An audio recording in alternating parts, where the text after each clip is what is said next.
Salut tout le monde! Dans cette vidéo, je vais essayer de vous expliquer comment on fait pour dériver une fraction, donc une fraction de deux fonctions u sur v, et on va également voir le cas particulier d'une dérivation d'une fonction qui s'écrit sous la forme 1 sur u de x. C'est une formule qui est très importante, c'est une technique qui est très importante dans le calcul et dans la maîtrise de la dérivation, des dérivés, qui est très fréquente, qui est très régulièrement posée dans les questions de contrôle et puis au baccalauréat également, et puis même également en première, dès lors que vous voyez le chapitre de la dérivation. Donc il est essentiel de maîtriser et de ne pas se tromper, surtout dans les signes de cette fonction-là. Donc on va essayer de voir ensemble cette technique-là. Je vais vous faire une petite parenthèse de cours et puis on va faire à travers un exercice l'application de ce qu'on aura vu.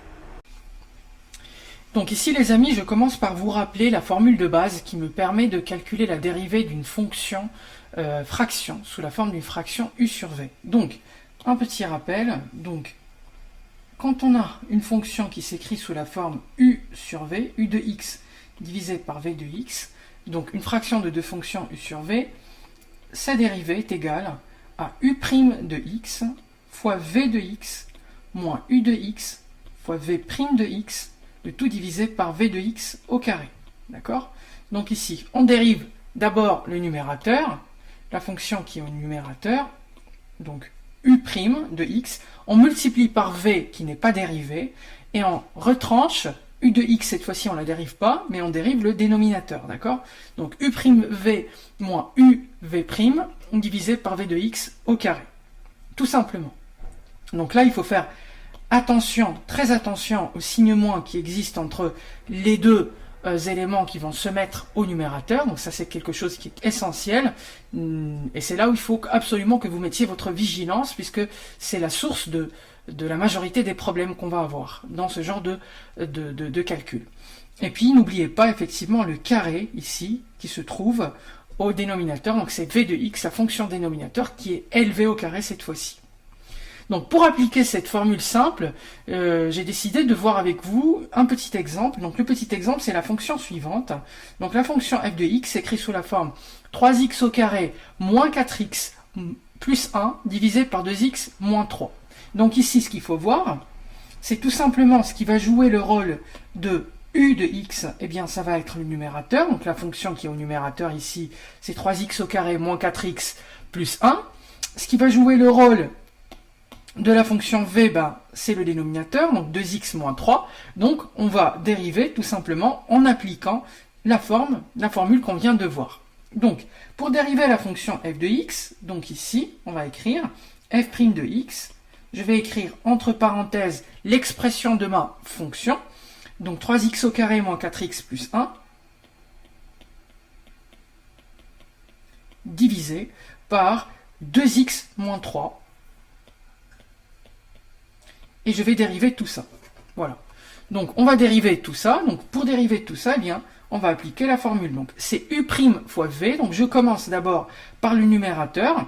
Donc, j'écris 3x au carré moins 4x plus 1' fois v, donc fois 2x plus moins 3, moins uv', donc moins 3x au carré moins 4x plus 1 fois v', donc fois la dérivée de 2x moins 3'. Voilà. Et je divise le tout, attention, par 2x moins 3, le tout au carré. Donc ici, il faut faire attention. Donc comme je l'ai indiqué tout à l'heure, au carré ici dans le dénominateur, la dérivation d'abord de la fonction numérateur, la dérivation ensuite de la fonction dénominateur et le signe moins auquel il faut que je sois très très très vigilant. Donc une fois qu'on a fait attention à bien poser les choses, comme ceci. Maintenant, on va essayer de calculer les dérivées. Donc ici, on va d'abord calculer la dérivée de... Donc je vais garder le dénominateur, je ne vais pas le bouger.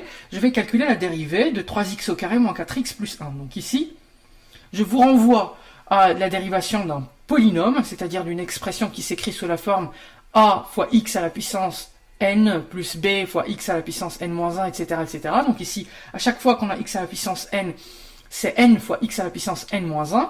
Donc ça, je suppose que vous le maîtrisez. Si ça n'est pas le cas, n'hésitez pas à regarder des vidéos sur ma chaîne qui précisent justement cette dérivation-là. Donc 3 fois x au carré, eh bien ça donne 3 fois 2, ça fait 6x, moins 4 fois x quand je veux dériver x, j'obtiens 1. Donc ça nous fait moins 4. Facteur de 2x moins 3, moins, ici je vais garder donc 3x au carré moins 4x plus 1 qui ne va pas être dérivé, mais je vais dériver 2x moins 3. Donc pour simplifier, plutôt que de commencer l'expression par 3x au carré moins 4x plus 1, je vais commencer par la dérivation de 2x moins 3. Donc quand je dérive 2x moins 3, on obtient tout simplement 2. Donc ici j'écris 2, facteur de 3x au carré moins 4x plus 1. Voilà, donc ici, à cette étape, je vais garder donc 2x moins 3 au carré au dénominateur, et au numérateur, je vais faire ma double distributivité ici. Pour ne pas me tromper, je vais faire les choses très simplement, donc, et progressivement. Donc 6x, je vais distribuer le 6x sur les éléments 2x et moins 3. Donc 6x fois 2x, on obtient ici 12x au carré. 6x fois moins 3, ça nous fait moins 18x. D'accord? Moins 4 fois 2x, ça nous fait moins 8x. Moins 4 fois moins 3, ça fait plus 12. D'accord? Ça fait plus 12. Ensuite, je n'ai pas terminé, puisqu'il va falloir que je fasse donc la deuxième partie. Donc ici, j'ai fait la double distributivité. Donc j'ai distribué le 6x sur 2x et moins 3. Et ensuite, j'ai distribué le moins 4, bien sûr, sur 2x et moins 3. N'oubliez pas ici, les amis, parce que ça peut être une source d'erreur, c'est le moins 4 qui est distribué et non pas 4, hein, pour pas que vous oubliez le signe moins qui est là. Ok. Donc maintenant que j'ai fait ça, je vais me préoccuper de la deuxième partie. Donc la deuxième partie, là il y a un petit piège, donc attention à ne pas oublier le signe moins. Donc ici je vais faire de la distributivité, mais la distributivité de quoi? La distributivité de moins 2, d'accord? Et non pas de 2, attention. Il faut faire attention ici. Donc je distribue moins 2 sur les éléments qui se trouvent à l'intérieur. Donc moins 2 fois 3x au carré, ça fait moins 6x au carré. Moins 2 fois moins 4x, ça nous fait moins fois moins, ça nous fait plus, donc plus 8x. Et moins 2 fois plus 1, ça fait moins 2. D'accord? Donc voilà, donc ce calcul me donne le tout divisé par 2x moins 3 au carré. Donc je vais commencer maintenant que j'ai fait ça, je vais faire des assemblages. Donc je vais essayer de trouver tout ce qui est fonction, par exemple, de x au carré. J'ai 12x au carré, moins 6x au carré, donc si je peux les calculer, ça me fait 6x au carré, puisque 12 moins 6, ça nous fait 6. Ensuite, je vais m'intéresser à tout ce qui dépend de x.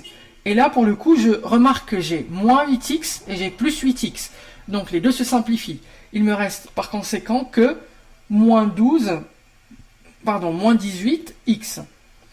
Et puis au final, enfin je vais m'intéresser à ce qui ne dépend pas de x, donc aux constantes. Donc ici, on trouve 12 moins 2. Et donc 12 moins 2, ça nous fait plus 10, n'est-ce pas? Plus 10.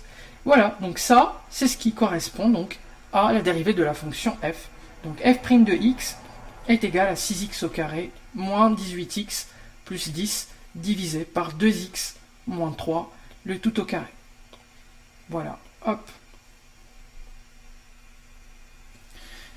Voilà les amis, donc ici on a simplement appliqué la formule de base, la formule u sur v, qui est u'v moins uv' sur v au carré, pour pouvoir calculer la dérivée de la fonction fraction. Donc ça peut paraître un peu compliqué, donc comme vous pouvez le voir ici, la difficulté, elle se situe au niveau du calcul, donc il faut faire très attention, être vigilant au signe moins, être vigilant au développement, être vigilant au dénominateur, à ce qu'il ne soit pas effectivement, le carré ne soit pas oublié, et voilà. Et donc, petite remarque, une fois qu'on a calculé la dérivée, il est inutile, surtout quand le dénominateur est positif, donc ici c'est un carré, il est inutile de développer le dénominateur, parce que je vous rappelle que l'objectif du calcul d'une dérivée, par la suite, c'est d'étudier son signe, pour ensuite déduire les variations d'une fonction. Donc étant donné qu'on a un dénominateur positif, il ne conditionne pas le signe de f'. Et donc, je vais publier dans des vidéos prochaines la façon avec laquelle on va essayer d'étudier les variations d'une fonction à travers l'étude du signe de sa dérivée. Donc je vous invite à rester connecté, à vous abonner à cette chaîne, à liker, à commenter, ça aidera à son référencement et ça me permettra aussi de publier et de produire davantage de contenu.